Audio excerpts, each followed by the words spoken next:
Assalamualaikum warahmatullahi wabarakatuh. Perkenalkan, nama saya Eki Antika Pratama. Saya berasal dari Prodi PGSD dengan NIM 8602085. Di sini saya akan menjelaskan peran ontologi, epistemologi, dan aksiologi dalam membentuk dasar-dasar filsafat ilmu. Ontologi adalah cabang filsafat yang mempelajari hakikat, realitas atau keberadaan yang ada. Secara mendalam mencakup struktur, ciri esensial, dan bentuknya yang paling abstrak. Berikut adalah poin-poin penting mengenai ontologi, yaitu ada hakikat yang ada atau being.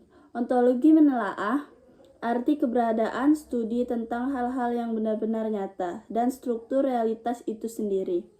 Objek kajian ilmu. Ontologi menentukan objek material atau apa yang dikaji seluruh lapangan ilmu, dan objek formal atau sudut pandang khusus terhadap objek tersebut. Karakteristik realitas. Ontologi mencoba menjawab apakah kenyataan bersifat materialisme atau fisik, atau idealisme atau non-fisik atau ide, serta kebenaran yang dapat dibuktikan. Ruang lingkup mencakup pertanyaan dasar tentang keberadaan, metafisika seperti ruang, waktu, potensialitas, dan aktualitas. Epistemologi adalah cabang filsafat yang mempelajari asal-usul, struktur, metode, dan validilitas pengetahuan, atau sering disebut sebagai teori pengetahuan. Berikut adalah beberapa cara manusia mendapatkan pengetahuan. 1. Empirisme atau pengalaman. Pengetahuan diperoleh melalui panca indera dan pengamatan terhadap dunia fisik.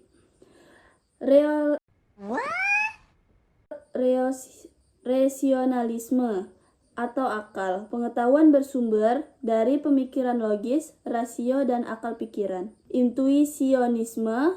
Pengetahuan didapat melalui pemahaman langsung dari intuisi. Otoritas atau otoritatif. Pengetahuan diperoleh dari sumber terpercaya seperti ahli atau dokumen.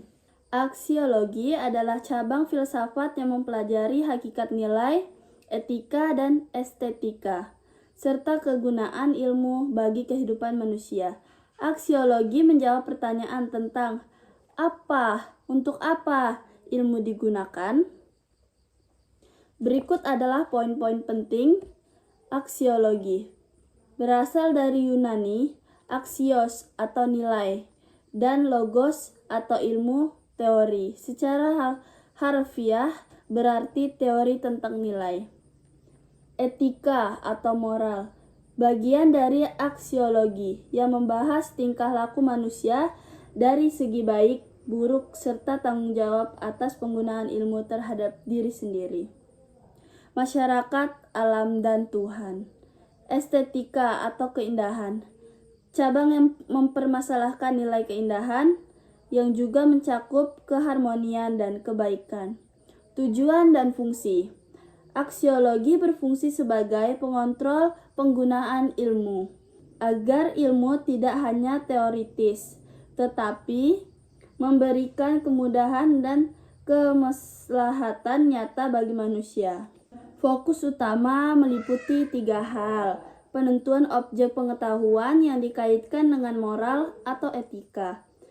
Kedua, penerapan ilmu yang sesuai dengan nilai-nilai kemanusiaan. Ketiga, pemanfaatan hasil ilmu pengetahuan. Secara ringkas, aksiologi menegaskan bahwa ilmu tidak bebas nilai. Ia harus terikat pada etika dan diarahkan untuk tujuan kebaikan. Ontologi, epistemologi, dan aksiologi adalah 3 pilar utama yang saling mengikat dan membentuk satu kesatuan.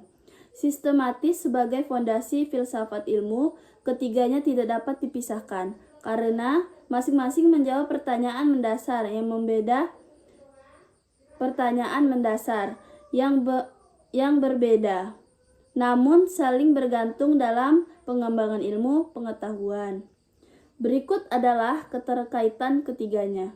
Ontologi atau hakikat apa menjawab pertanyaan tentang apa yang dikaji oleh ilmu. mencakup hakikat realitas atau keberadaan sesuatu objek materi. Epistemologi, cara mendapatkan, menjawab pertanyaan bagaimana cara memperoleh pengetahuan tersebut, mencakup metode, prosedur, dan validilitas ilmu atau objek formal. Aksiologi sendiri, nilai atau tujuan, menjawab pertanyaan untuk apa ilmu tersebut digunakan, mencakup kajian nilai, etika, dan manfaat praktis dari ilmu pengetahuan. Hubungan keterkaitan, ontologi menentukan ruang lingkup realitas yang kemudian dipelajari oleh metode melalui epistemologi dan akhirnya diarahkan oleh aksiologi untuk memastikan ilmu tersebut bernilai bagi kemanusiaan. Sekian penjelasan dari saya. Wassalamualaikum warahmatullahi wabarakatuh. Terima kasih sudah menyimak. I just had to let you know you're